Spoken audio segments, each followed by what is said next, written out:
Aku ki nadan wujuding kita semantak kaya ngene aku ganeping para dewa. Aku ganeping para Jawata. Yen kowe wani karo aku apa kowe iso ngasorake krindaning Pandya Durga tak obrak-abrik danamang ora aku. Dayaning dodo inten ora padha mati aja tundang sang nipat tobat.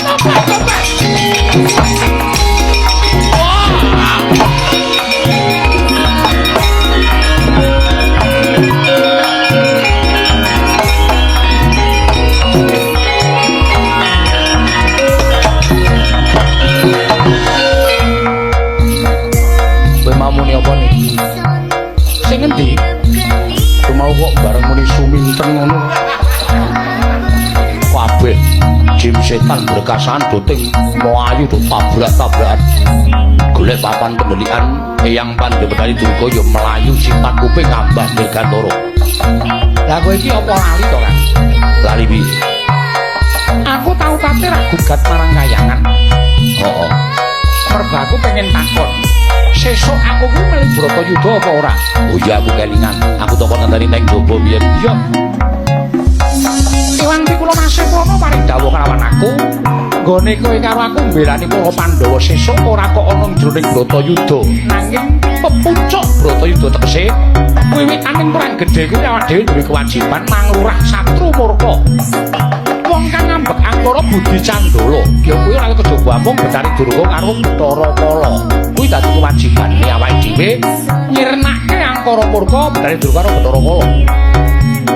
Apa iya? Iya. Nganti aku diparingi pusaka dening Wang yen kowe ngerti wong tuaku, bapakku sapa, ibuku sapa? Lho. Lah kowe iki lahir saka ngendi? Kok takon bapakmu sapa, ibumu sapa marang aku? Ulun goyang ngerteni. Kowe iki dewa kok ora ngerti piye? Ulun ora ngerti tenan. Wah, dudu dewa wae.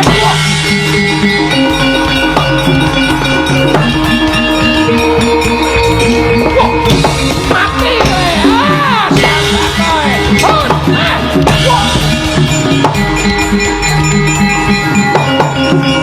Ayo, apa Surawarta, Jayawrata.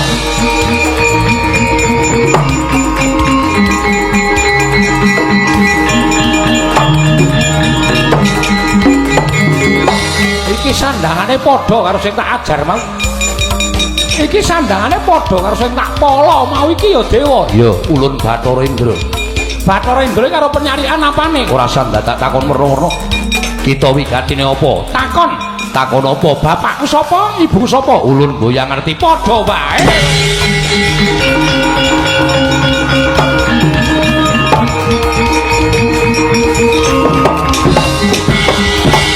Ayo, ampok Surawarta.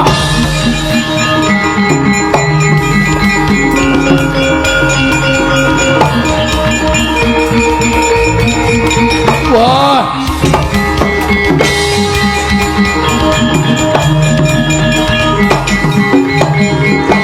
Ana bocah gawe geger kayiwangan. Iki sapa? Iki wujude wonge gagah. Untune kaya catut. Ngunekke dewa kok untune kaya catut. Ning sandangane padha karo sing tak ajar mau. Oh ya dewa.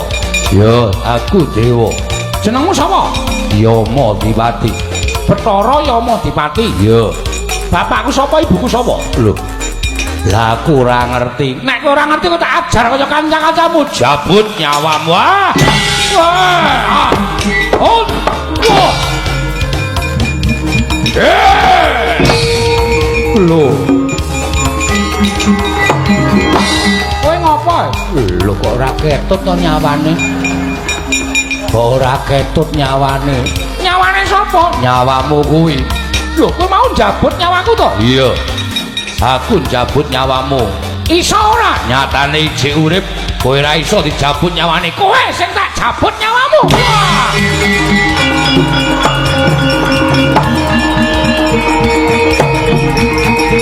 Wah.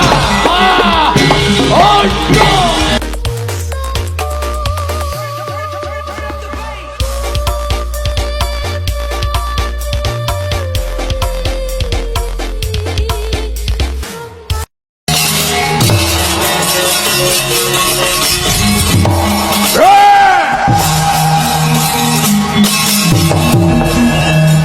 kene kabeh padha nunggu papan kene. Aja ana sing melu-melu Siwa Werkudara. Ayo para dewa tasna Siwa Werkudara yen ora arek kayangan.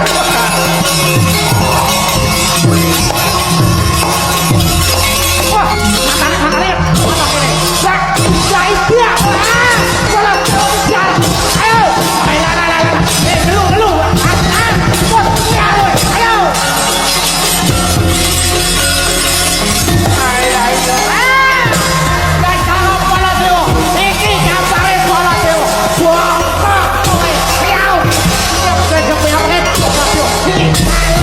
Sing buruk awan lupute bakal sabyantu dewa bapak kawruh panunggal malah dicemplungke karo kacandra dipaku ora trima. Awas candra dimuka hal kanggo ciblon karepen blutak tekan Suralaya. Karepen dadi geger arek watu Suralaya. Yen ngono padha karo aku ya ora trima yen Werkudara dicemplungke kacandra dipaku. Ndi kok ora mbelani jeneng kok? Wong Pak buka lepas. Ayo sapa wae sing bilane wong luput mesti wae kena siku kang iko jagat. Aku gelem bali saka Suralaya wadon ana pitungane. Werkudara sing ora luput kudu tok luwari sing nang luput kudu cemplungke karo dimuga. Yen ora tumuli tak gawe sungsan gawe balik.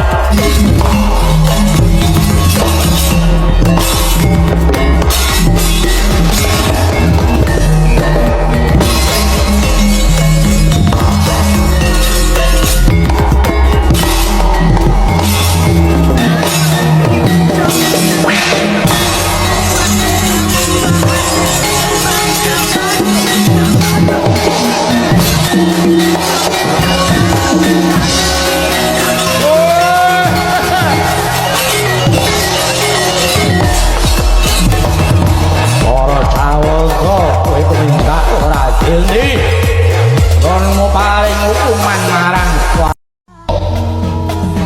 Kakang Semar. Kula aja tok pisan baraku kok tapukane doan. Ampun ngoten. Wong kok nyeluk kowe Mbah Kakung. Iki Mbah Kakungku arep ngopo? Arep ngopo kowe? Iya Mbah Kakungku ya Mbah Kakungku. Mung takoni Mbah Kakung kok arep ngopo? Wah, Semar. Kok nemu anak gento iki nanti. Ampun ngoten to, Garane senes anak gento. Mang presane to coreke niku rak panjenengan kudune ora pangling. Pasuryane niku ya ming grangane niku ndinduk nek niku ndangak. Ning padha ora kusik aja bingung rasaku. Iki sapa? Iki sapa Mbak Kakung? Ana piye? Mundur. Ora karo kok ndane kepati-pati. Sing ngomong kowe cilik. Sapa? Lah jaman niku sastra sumpena niku paningale 1000 kok boten ngertos. Loh. Apa iya? Nggih. Walah dalah mula kok dadi kaya ngono iki. Weh, kok iso kaya ngono Semar? Kula sing nyelametke, kula sing gawe lakon iki, Ndara. Walah dalah.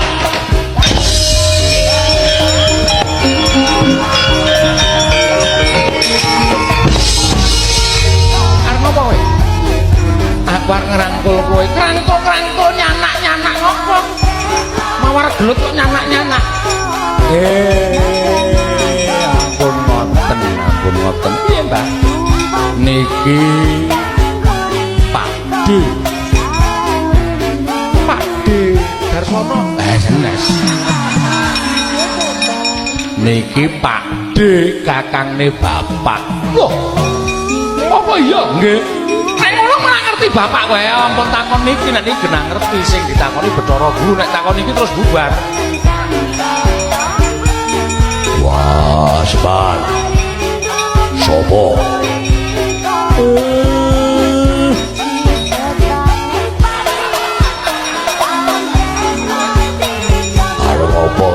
lajeng menek lah sampean dhuwur. Wah, padha wae. Mrene junjung.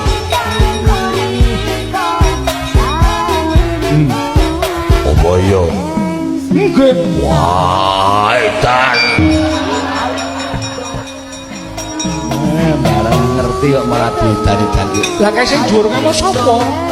Mbak Kakung. Nika nggih Pakdi. Nika Kakang ingkang Rama. Lho. Mas tak uleke gendruwo. Mboten napa-napa. Mboten napa-napa. Lah terus piye Kyai Semar? Wah, Semar terus piye? Pancen iki gaweane Bathara Guru. Sing ditangisi karo Durga kula wis weruh kabeh.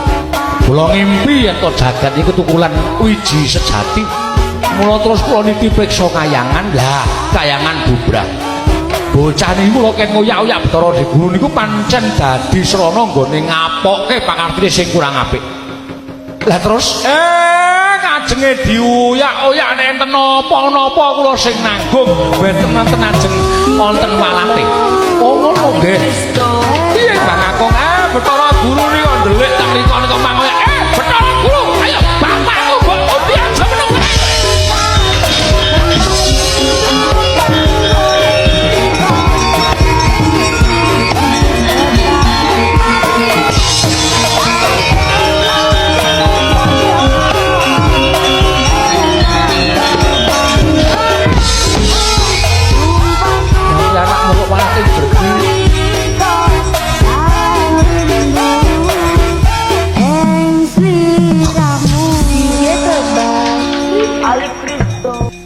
Apik kuwi. Wong anake teko menggeh-menggeh mau ke mlayu ning Ngamarta bareng mlayu dhisik kono. Lah. Bisa gini ndi, Pak?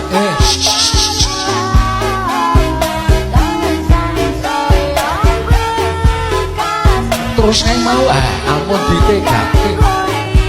Sampeyan yo ngawat-awati Kang Putra, Ndara Werkudara ya ngawat-awati Kang Putra. Kowe mau janjian ngandani aku to, Pak? Sapa mau? Aku ndak dosa. Tenane Pak, weh, wong tuwa kok. Estu kok iya bener. Bapakmu ngandani iki? Nggih.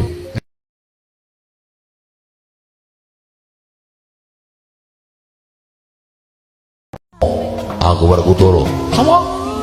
Werkudara. Wah, Kresna Werkudara. Kowe iso ngarani karo aku yen aku bujung-bujung Bathara Guru yen ngono kowe ndelikke Bathara Guru. Ya piye? Yen iya arep apa? Yen iya kowe tak katutke dosane. Lho, apa kowe wani karo aku sing tak wedeni apa aja kok kowe krubuten karo sing mburi kae. Ora wedi aku. Wah, pikira. Wah, jengkel awak banting mutar. Wis iki aja kesusu. Kowe wani tenan karo aku. Aku wani karo ora sing tak wedeni ning jagat iki. Ayo.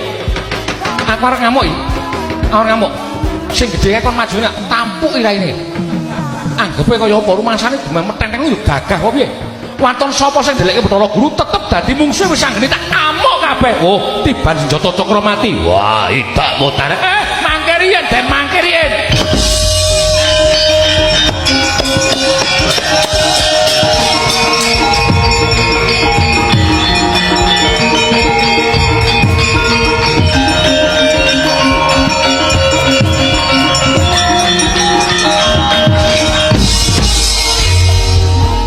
Lho kok Kakang Semar kula aja tak pisah barang kok tapukane doan Ampun ngoten, ampun ngoten.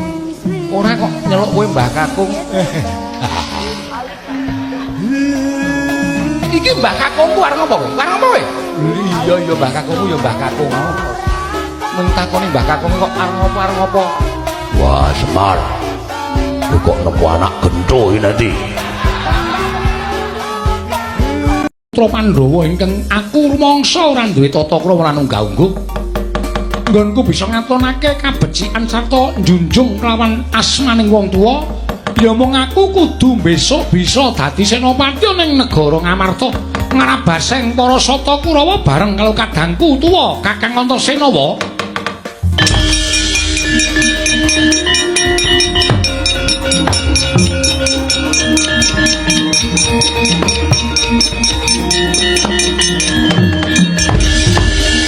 wis anggene. Siwa Ndarawati piye? Yen kowe takon babagan kuwi aja takon karo wakmu Kuntadewa nanging aku ingkang bakal menehi wangsulan. Siwa Ngamarta Siwa Ndarawati pengendikane bakal tak pundi dadekake jimat syukur. Kowe tak kandhani ya nggih. Yen kowe anakku wis anggene karo Antasena maju ning paperangan, ora nganti telung kedheping paningal Kurawa ludes keles tanpa sisa tegese Bratayuda mengko Pandhawa ing tengukup kemenangan kuwi ing tak karepake nanging ora padha karo kodrating dewa. Kang mangkono sira kuluk mung bakal gawe piranging para Jawata. Lah terus kananku sesuk piye? Sesuk ana lakone Dewi. Wis anggelan Antasena cinipta ana ing jagat pancen wis kinudrat dening panguwasaning Hyang Asih Prana. Ana mungsuh ing kudu mbok sirnakake. Mungsuh kuwi kudu tak sirnakake sapa? Bareng kalon kadangmu tuwa ing Randu Gombala ya si Antasena. Sesuk wis anggene bakal mateni Bathari Durga lan Bathara Kala sadurunge tumapak perang Bratayuda. Kanthi cara mengkono Pandhawa ora ana ing bakal nggiri godhong ning lakoni perang gedhe Bratayuda. Ngono apa? Iya. Antasena ya ngono. Ya, padhe aku mengkari manut. Kanthi mbok lakoni kewajibanmu nganti tuntas iku wis dadi pratandha lamun wis anggelan Antasena wis labuh kan para Pandhawa.